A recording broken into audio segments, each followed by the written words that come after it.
Mr.Bones.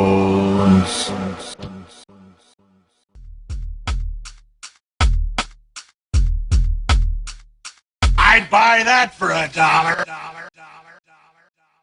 What up, peeps? Mr. Bones back at you, and welcome back to another Dollar Tree Theater.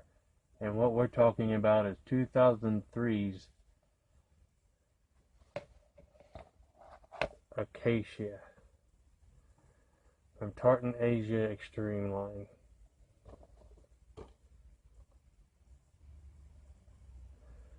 A story that haunts you long after it's through.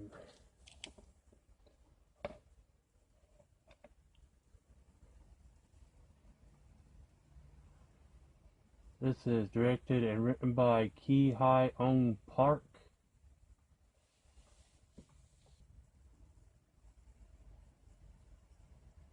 Starring Shim Hai Jin as Choi Mi Suk and Dee Il as Kim Jin Gun and Young Hee Lee as Mi Suk's mother and Kyo Soo as Park Wang, that's the grandpa, and Mun Woo Bin as Jin Sung, that's the little boy. After unsuccessfully trying to have a child of their own, Dr. Kim Do-il and his father convince his wife, Choi Mi-suk, to adopt a child in an orphanage. Mi-suk is connected to arts and chooses the 6-year-old Kim Jin, who loves to paint trees.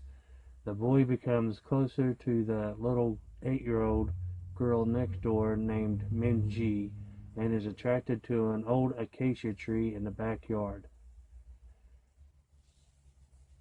I forgot to write the name of the mother, the mother character's mother, which would be the kid's foster grandma or whatever.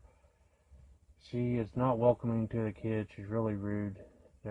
She's trying to introduce the kid to her mother, and at the beginning, they're sitting on the couch, and all she does is say rude stuff like, "Why is he looking at me like that?" or "Why is he looking at me?" And she says, "Did you really legally adopt this kid?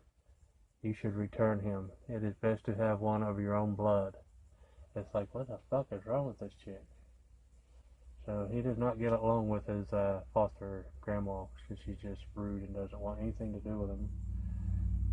The kid's already like recluse. He lost his parents when he was young, so he doesn't talk much. He just draws a lot.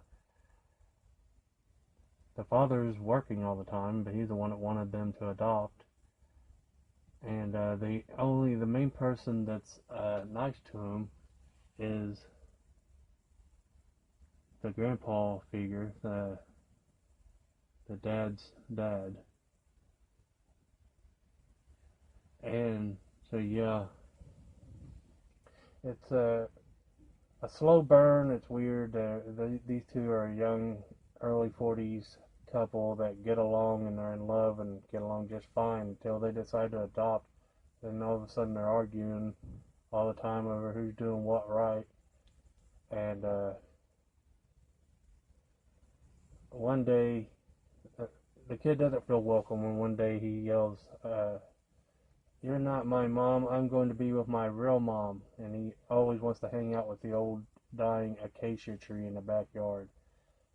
And the caseworker told the mother on the phone that someone must have told him that his mother turned into a tree one rainy night when she died or something like that. So he always hangs out with the tree out back and talks to it.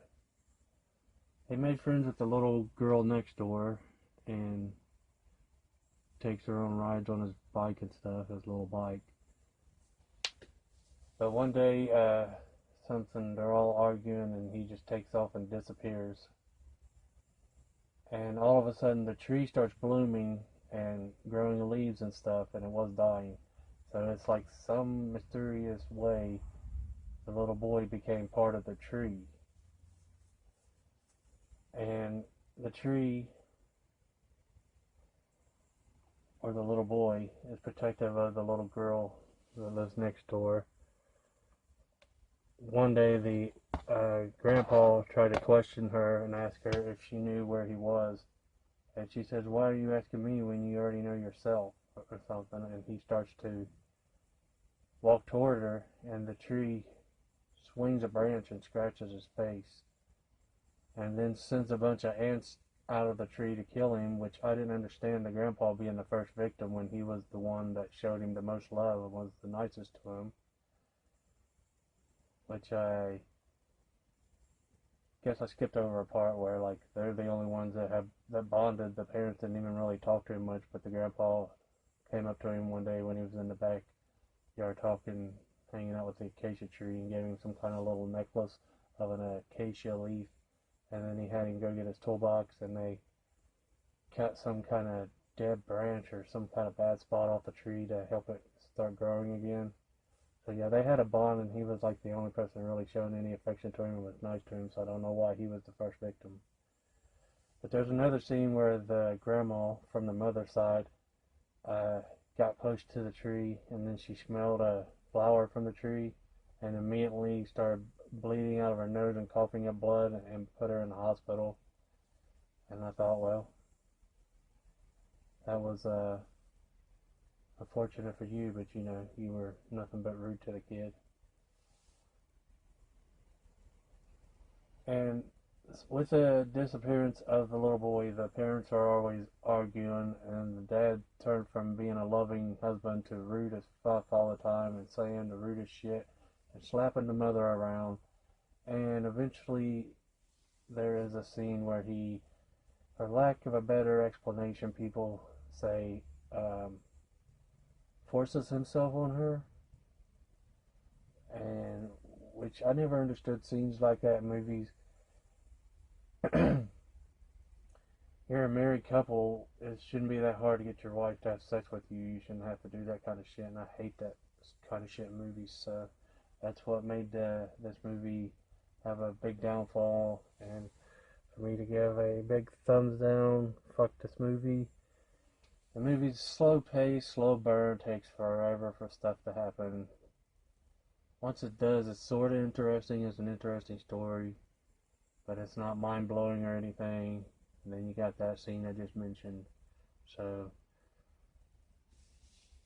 and so it will not be a rewatch for me, but if I have said anything to interest you, because I mean, if it does interest you, you'll have to check out for yourself to find out if the boy's living in the tree, if he's a tree boy now, if he's part of the tree, or what the hell's going on. There's a twist. And yeah, that's what I watched. Thanks for watching the video. Peace.